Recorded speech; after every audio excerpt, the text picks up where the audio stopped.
अस्सलामु अलैकुम वरहमतुल्लाहि वबरकातुहू। मोहतरम भाइयों, बुज़ुर्गों, दोस्तों, दूल्हा दुल्हन कोर्स तकरीबन पिछले 10 महीनों से हम ये कोर्स पढ़ा रहे हैं और अल्लाह का करोड़ों दर्जे करम है। अल्हम्दुलिल्लाह 1000 से ज़्यादा जो कपल्स है उसमें हस्बैंड वाइफ भी है, बहुत सारे बैचलर्स भी है जिनकी अभी तक शादियां नहीं हुई, जिनके अभी तक निकाह नहीं हुए। उन्होंने इस कोर्स को कंप्लीट किया और इस कोर्स का सबसे बड़ा बेनिफिट हमको ये मिला है, वो बहुत सारी लड़कियां जो अपने शोहरों के घर छोड़कर अपने माँ बाप के घर पे आके रह रही थी, उनमें से अक्सर वापस अपने शोहरों के घरों पे जा चुकी है और बाद में उन्होंने अपने हस्बैंड्स को भी हमारे इस कोर्स में एडमिशन दिलाया। बहुत सारे वो मर्द जिनके अपने बीवियों के साथ लड़ाई झगड़े चल रहे थे, उनकी बीवियां उनसे नाराज़ होकर उनके मायके में जा चुकी थी, उन्होंने अपने मायके जाकर अपने बीवियों को वापस अपने पास में बुला लिया। और बहुत सारे वो नौजवान जिन्होंने शादी का बजट 4 लाख, 5 लाख, 10 लाख रुपये करके रखा हुआ था, उन्होंने अल्हम्दुलिल्लाह हमारा ये कोर्स करने के बाद में मुख्तसर लोगों के साथ में अपने निकाह की तकरीब को मुनाकिद किया और बाकी बचे हुए पैसे को उन्होंने अपने फ्यूचर डेवलपमेंट के अंदर, इन्वेस्टमेंट के अंदर और इसी तरह से कोई नया कारोबार शुरू करने में, नया घर लेने के अंदर लगा दिया।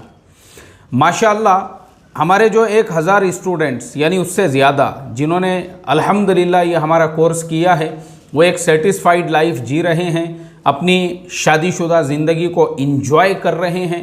और जिनकी शादियां नहीं हुई है तो अल्हम्दुलिल्लाह इसकी रोशनी में वो अपने लिए लाइफ पार्टनर भी तलाश करने में लगे हुए हैं।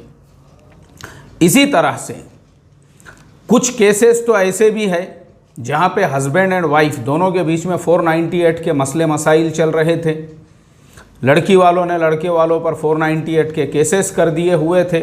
मैं अल्लाह ताला का शुक्रिया अदा करता हूँ, अल्हम्दुलिल्लाह सिर्फ़ और सिर्फ इस कोर्स की बरकत से उन लड़की वालों ने वो केसेस को पीछे ले लिए, उन दोनों में बैठकर जो है सुलह हो गई और माशाअल्लाह वो लड़कियाँ आज अपने हस्बैंड के घर पे जाकर आराम से, सुकून से, इत्मीनान से एक फ़ैमिली लाइफ जी रही है।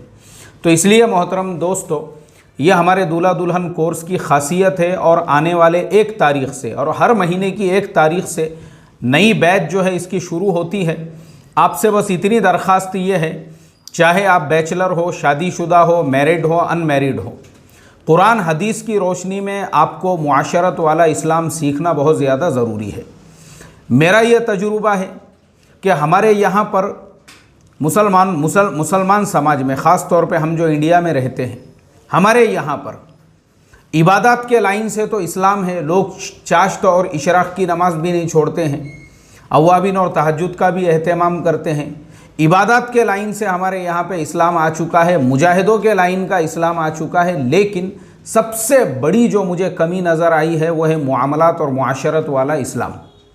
और ये मुआशरत वाला इस्लाम है। मैं आपको इसका एक एग्ज़ाम्पल देता हूँ। एक साहब मेरे पास में आए जो माशाअल्लाह दीनी एतबार से काफ़ी मशहूर और मारूफ हस्ती और शख्सियत, और दीनी एतबार से जो है बड़ी बड़ी उनकी क़ुरबानियाँ।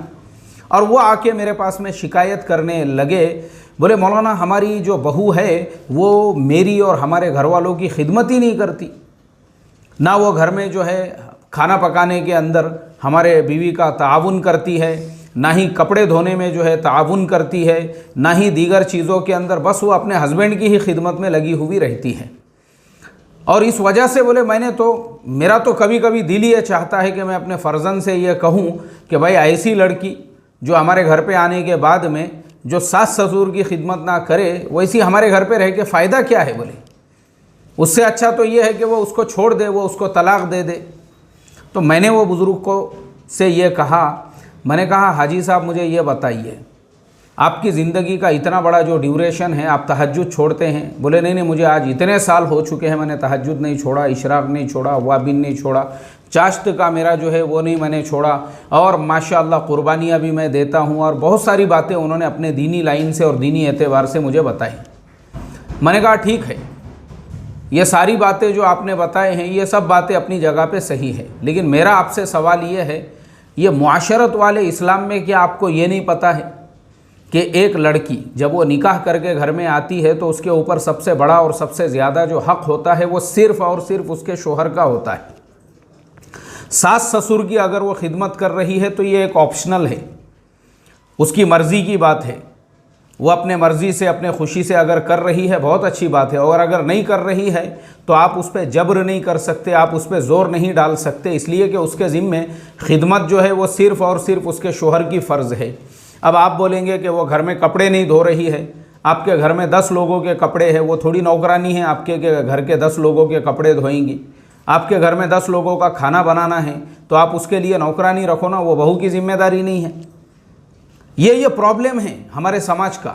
इसी तरह से एक और साहब आए यहाँ पे मसला पूछने के लिए, और माशाल्लाह चेहरे मोहरे से जो है वो बिल्कुल दीनदार नज़र आ रहे थे।